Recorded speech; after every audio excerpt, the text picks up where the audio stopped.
Thank you, Paula. And I really want to thank the organizers for including the question of war and peace, which is so important to women. When we speak about ending violence against women, of course, the fight to end the violence of war is first and foremost. So on that question, the first thing I want to talk about is that today, let us together condemn the RCMP's violent assault on January 7th when officers broke down the barricades at a checkpoint on unceded Wet'suwet'en territory and arrested 14 people. Shame! The governments of Canada and British Columbia are blatantly ignoring the Supreme Court of Canada ruling of Delmagook, a very important, groundbreaking Supreme Court decision which confirmed that the Wet'suwet'en's title and rights have never been extinguished. The RCMP's actions in direct contradiction to both governments' stated commitments to true reconciliation and to full implementation of the United Nations Declaration on the Rights of Indigenous Peoples, which is a global human rights standard. The right to free, prior, and informed consent must be upheld. No means no. No means no. No means no! We can see today that we're in a very serious situation where the ruling elite in Canada and all over the world are really at each other's throats as to who is going to control the wealth that working people and women create. At the same time, they're violating the right to freedom of conscience.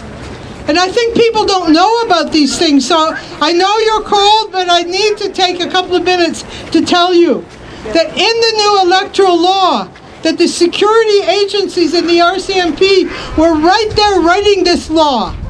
And they are putting into practice, in the name of upholding the democratic elections, the security of democratic elections, a very serious assault on freedom of conscience, where those who say no to Canada's participation in aggressive military alliances like NATO, who are against Canada being integrated into the U.S. war machine and war economy, who don't want Canada to be part of Homeland Security, who stand up for the rights of all people. As the sign says, no one is illegal. That we are somehow, that all of us who take this stand are somehow either the witting or unwitting agents of a foreign power. And it must not pass.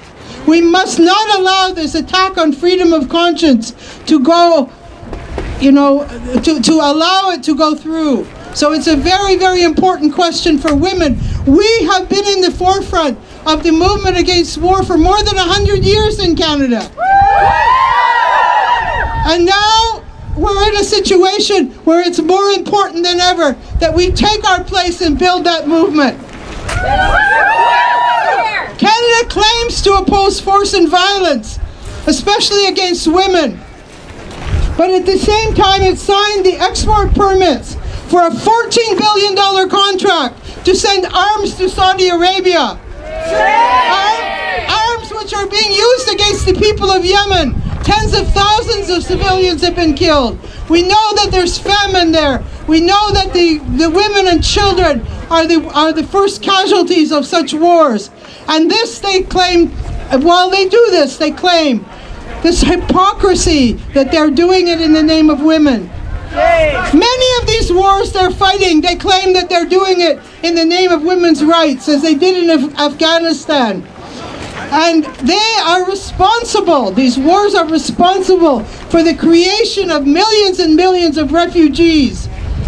And then they have the hypocrisy to say we welcome refugees while creating more refugees. So we have to take a stand against the wars, the aggression, the regime change, all of the things which are creating instability, war, hunger, dispossession, famine all over the world. and here in Canada as well, we take that stand to uphold the rights of the Indigenous people to their unceded territories. You know, every time we meet here, we acknowledge that this is Treaty 6 territory and the home of the Métis people. But we don't often remember that the Métis people came here after Canada's first war in 1885. Many of the Métis families came here after Riel and Dumont were defeated, and the people were defeated.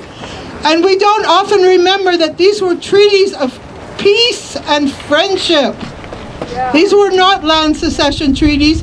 These are not treaties which give the Canadian state the rights of a conqueror. These were treaties of peace and freedom, which it's our responsibility to uphold. So let us exercise our right to deliberate on these questions of war and peace. This year is the 70th anniversary of NATO, and all over the world people are taking this occasion while the warmongers are going to celebrate 70 years of aggression and war. People of the world are going to say it's time to dismantle NATO, it's time to get Canada out of NATO. So let's all, take part in the discussion and deliberation and actions around this. It's an election year.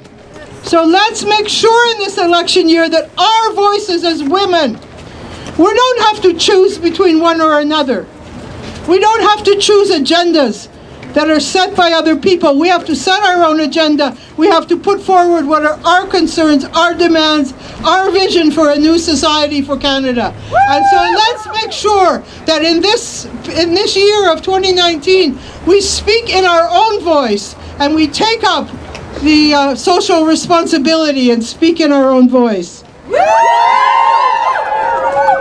I'd like to invite everybody to a few events.